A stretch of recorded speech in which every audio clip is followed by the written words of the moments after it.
নমস্কার বন্ধুরা, রাজকন্যা রান্নাঘরে আপনাদের সবাইকে স্বাগত। আজকে আমি আরেকটি নিরামিষ রেসিপি আপনাদের সঙ্গে শেয়ার করব। চাল পটলের যুগলবন্দিতে একটা অসাধারণ স্বাদের নিরামিষ রেসিপি চাল পটল। এটা যে কোনো নিরামিষের দিনে খেতে খুবই ভালো লাগে। তাছাড়া যে কোনো পুজোর ভোগেও এই রেসিপিটি দিতে পারেন আপনারা। তো আপনারা শুরু থেকে শেষ অবধি ভিডিওটি দেখতে থাকুন, আমি কিভাবে চাল পটলের রেসিপিটি বানাচ্ছি। আশা করি আজকের রেসিপিটি আপনাদের ভালো লাগবে। চাল পটলের রেসিপি বানানোর জন্য এখানে আমি 800 গ্রাম পটল আর 100 গ্রাম গোবিন্দভোগ চাল নিয়েছি আর দুটো আলু নিয়েছি।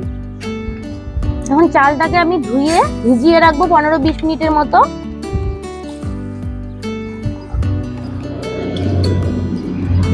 এখন আলু আর পটলগুলোকে ধুয়ে আমি কেটে নেব।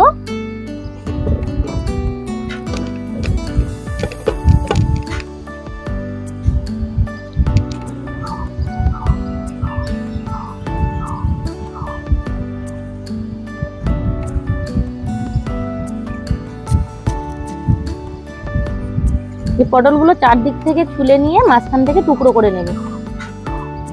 আর এই যে দেখুন, পটলগুলো একদম কচি আছে। কচি কচি পটল দিয়ে চাল পটল করলে খেতে খুবই ভালো লাগে।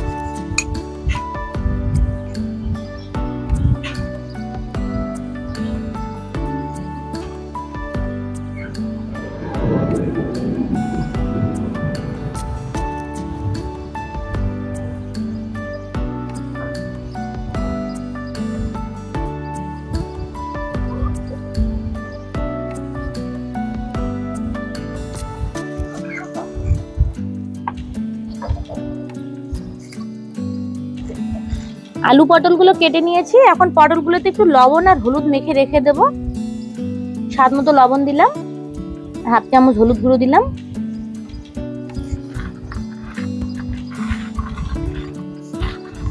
এখন কিছু মশলা বেটে নেব। 1 চামচ জিরে আর আদা একসঙ্গে বেটে নেব।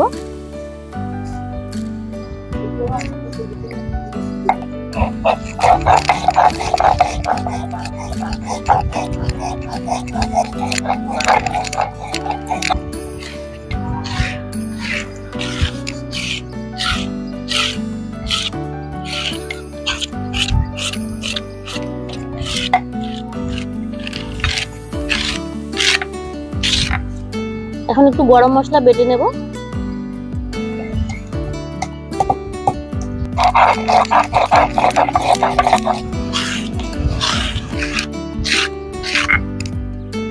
সবকিছু রেডি করে নিয়েছি, এখন রান্নায় চলে যাব।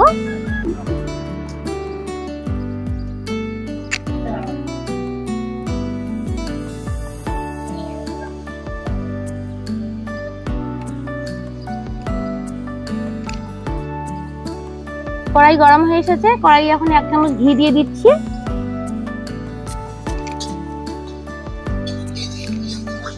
এখন এতে কিছু কাজু আর কিশমিশ দিয়ে দিচ্ছি। কাজু কিশমিশ গুলোকে একটু ভেজে নেব। কাজু কিশমিশ গুলোকে একটু ভেজে নিয়েছি। এখন ভিজিয়ে রাখা গোবিন্দভোগ চাল দিয়ে দেব। কাজু কিশমিশের সঙ্গে চালগুলোকে ভালোভাবে ভেজে নেব। এই চালটাকে আমি ঝরঝরে করে ভেজে নিয়েছি, এখন নামিয়ে নেব।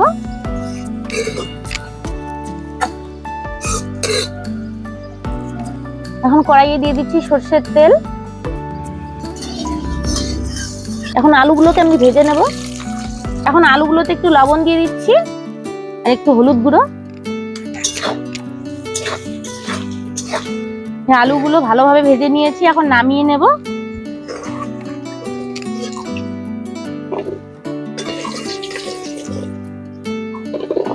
এই তেলেই পটলগুলো ভেজে নেব।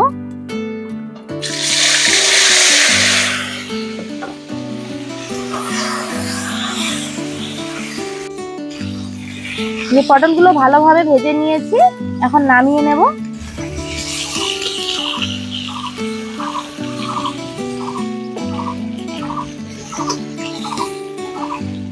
কড়াইয়ে আরো একটু সরষের তেল দিয়ে দিচ্ছি। ফোড়নের জন্য দিয়ে দিচ্ছি গোটা জিরে, তেজপাতা, দুটো শুকনো লঙ্কা আর গোটা গরম মশলা। ফোড়নটা থেকে সুন্দর একটা গন্ধ বেরিয়েছে। এখন এতে দিয়ে দিচ্ছি একটা টমেটো কুচি,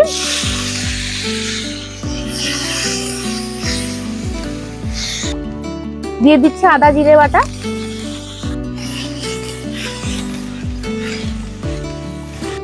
মশলাগুলোকে একটু ভেজে নিয়েছি, এখন এতে একটু আমি জল দিয়ে দেব।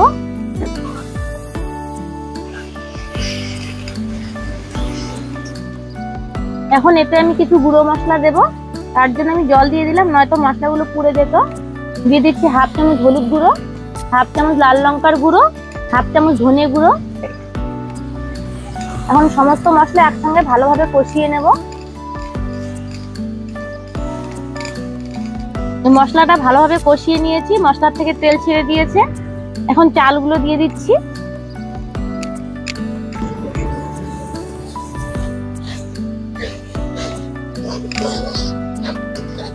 এখন আলুগুলো দিয়ে দিচ্ছি। মশলার সঙ্গে আলুগুলো কষিয়ে নেব। এখন পটলগুলো দিয়ে দিচ্ছি।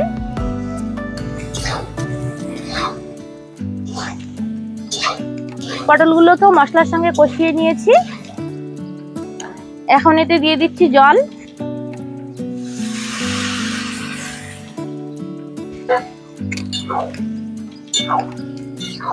এখন এতে দিয়ে দিচ্ছি কয়েকটা চেরা কাঁচা লঙ্কা, স্বাদ মতো লবণ, আর একটু দিয়ে দিচ্ছি চিনি। এই রান্নাটা একটু মিষ্টি মিষ্টি হলে ভালো লাগে, আপনারা চিনিটা দিতে না চাইলে নাও দিতে পারেন।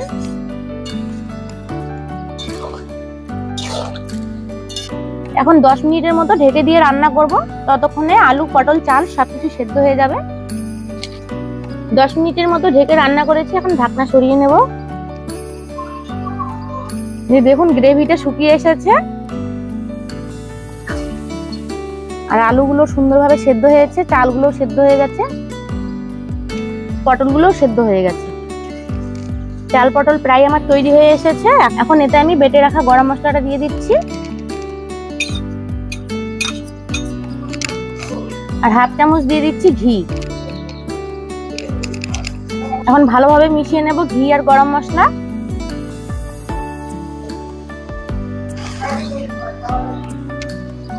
চাল পটল পুরোপুরি ভাবে রেডি হয়ে গেছে, এখন নামিয়ে নেব।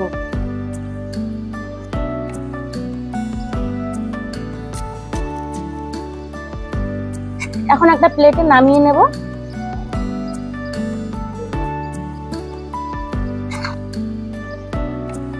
গোবিন্দভোগ চাল, গরম মশলা আর ঘিয়ের সংমিশ্রণে খুব সুন্দর একটা গন্ধ বেরিয়েছে।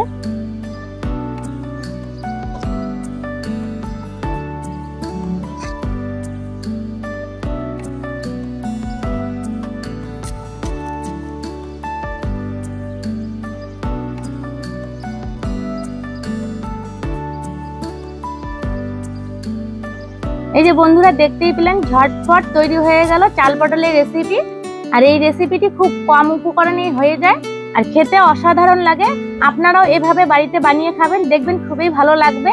তো আজকের রেসিপিটি কেমন লাগলো কমেন্ট করে জানাবেন। ভালো লেগে থাকলে ভিডিওটিতে লাইক করে দেবেন, শেয়ার করে দেবেন।